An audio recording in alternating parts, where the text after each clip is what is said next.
Dobrodošli u najavu košarice broj 6. U košarici broj 6 je povrće, šalim se, idemo detaljnije. Košarice mini, košarice maxi, danas je srijeda, od danas kreću narudžbe, nemojte zaboraviti poklikati svoje linkiće i naručiti svoju dostavu za sljedeći tjedan. Ponavljam, od ponedjeljka do subote u raznim onim aranžmanima, sve znate. A ajmo zaroniti. Drugi tjedan za redom imamo tikvice. U Maxi ćete dobiti 5 komada. Znači, budite kreativni, iskoristite ih, sad je vrijeme tikvica.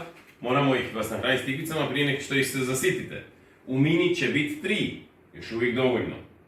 Salatice, klasične puterica i kristalka, miješane sa crvenim salatama. Već znate, crvene lole, hrastovi listovi, ne znam ja točno.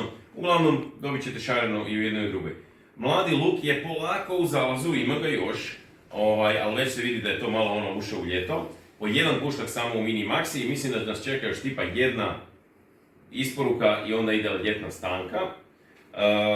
Kelj za lagane ljetne čušpeze ćete naći, u Maxi ćete naći glavicu kelja, a u Mini će biti ili kelj ili kupus, ovisi čeg ima više, a ili ako je prošli tjedan bilo nešto, bit će ovaj nešto drugo, nebitno. A u Maxi, kak sam rekao, i kelj i kupus. Blitva još malo treba narast, pa će blitvu dobiti samo Maxi, sljedeći tjedan će biti i za Mini, plus vlasac, origano i bosiljak da s njima radite što već vaš kreativni mozak izmisli.